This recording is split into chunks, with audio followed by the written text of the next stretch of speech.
Hi, and welcome to this latest immigration law update video. In this video, I want to look at the latest case law on qualifying children, so that's 7-year children and British children, and the reasonableness test. You may have seen some of my previous videos where we've covered cases such as MA Pakistan, where we've covered the Home Office policy on reasonableness, and we've covered KO Nigeria from the Supreme Court.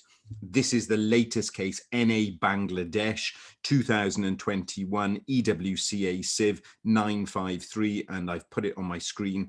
The judgment was handed down 24th of June 2021.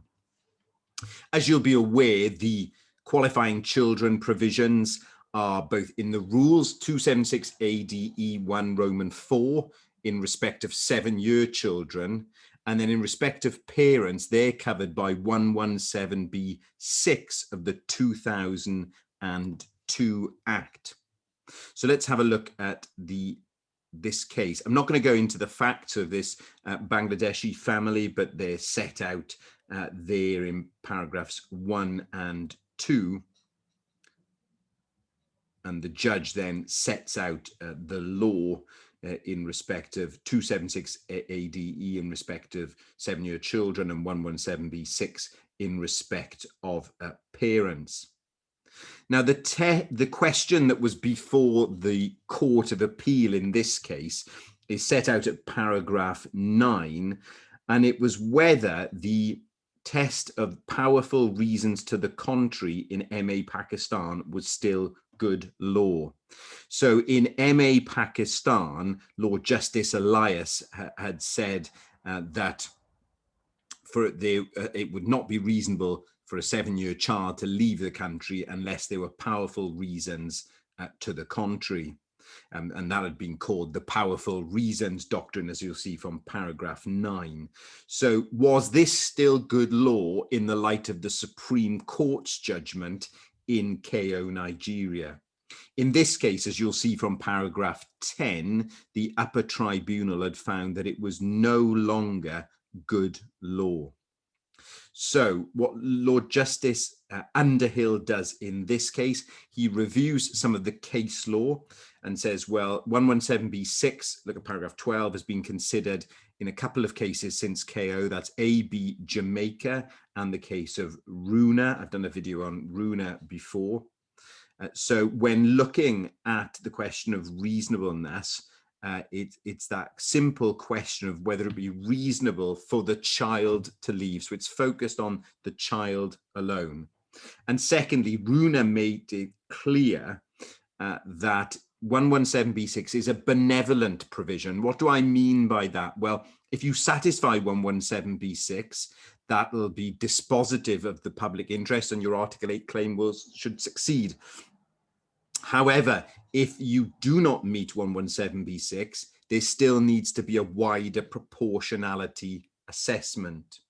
At paragraph 13, Lord Justice Underhill also underlines that obviously the best interests are a primary consideration. However, it's well established that those may be outweighed by cumulative other considerations, and Zumbas is set out there. Lord Justice Underhill reviews the case law in terms of MA Pakistan and the judgment of Lord Justice Elias. And he sets out at paragraph 19 the extract from paragraph 49 where the powerful reasons to the contrary is set out. Then he sets out the judgment of Lord Carnwath in KO Nigeria in the Supreme Court. Just note paragraph 24 that reasonableness must be approached the same way both under 276 ADE and 117B6, and that the Supreme Court agreed with the narrower approach from MA that what is reasonable for the child is focused on the child alone and the conduct of the parents is irrelevant to that consideration. However, Lord Carnwath sort of watered that down slightly by finding that the parents' position can be indirectly material to the reasonableness question. Look at paragraph 26 here of the judgment, because it has to be considered in the real world where the parents with no leave would be going, and it would be normally reasonable for a child to be with their parents. So what Lord Justice Underhill says is, at paragraph 28, the upshot is that the effect of Lord Carnwath's reasoning in KO Nigeria is that even on the narrower approach, in a case falling under the 7-year provision where neither parent has leave to remain, the starting point for a decision maker is the common sense proposition that it would be reasonable to expect the qualifying child to leave the UK with their parents. That is necessarily inconsistent with the so-called powerful reasons doctrine apparently endorsed by Lord Justice Elias in MA Pakistan.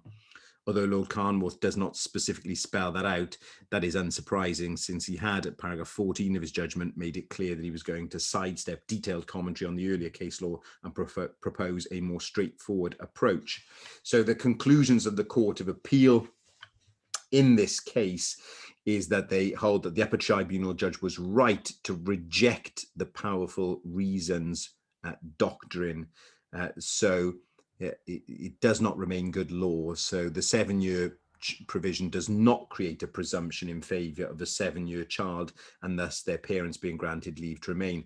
Interestingly, as far as I can see, and I've just looked at this judgment today, I don't see reference to the Home Office policy. And the Home Office policy still says that their starting position is that a 7-year child, that it's in their best interest to stay and their family to stay. So it's interesting how this squares up with the Home Office policy. And it's interesting that this case doesn't grapple with the Home Office policy. I don't know if the Home Office policy will be changed as a result of this judgment. Importantly, what Lord Justice Underhill says at paragraph 30 is it's important, however, to emphasize that the approach approved by Lord Carnwath in KO Nigeria does not provide for a presumption in the opposite direction. So it represents no more than a common sense starting point adopted for the reasons given at paragraphs 18 to 19 of his judgment. It remains necessary in every case to evaluate all the circumstances in order to establish whether it be reasonable to expect the child to leave the UK with his or her parents. If the conclusion of the evaluation is that it would not be reasonable, then the hypothesis that the parents will be leaving has to be abandoned and the whole family will be entitled to remain. And interestingly, look at the last sentence to paragraph 30. Miss Masood, so that's counsel for the Secretary of State, made it clear that the Secretary of State acknowledged that in the evaluation that the fact that the child had been in the UK for more than 7 years would be a material consideration. So that sort of supports what they say in their policy. Counsel for the appellants in this case asked, well, if this approach is correct, what does the 7-year provision actually add to the proportionality assessment? And Lord Justice Underhill says, well, he was troubled by this question, but then he reminds himself, followed by what Ms. Masood said, that obviously, as put in Runa, this is a benevolent provision.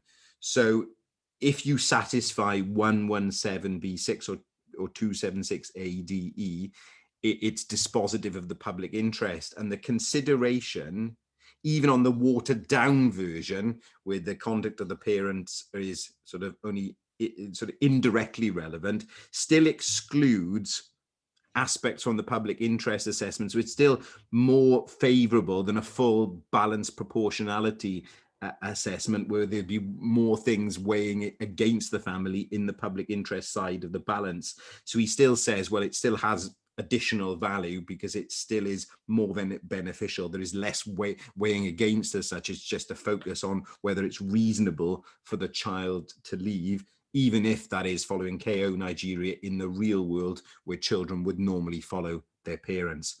So that is the latest case law on qualifying children, and it really puts an end to the powerful reasons doctrine. So you can't really advance that in cases now, but there is some helpful stuff, and I'd still direct you to the Home Office policy, which is helpful in relation to that. So I hope this video has been helpful to you. Have a look at the case. I'll put the link below the video. Thanks a lot.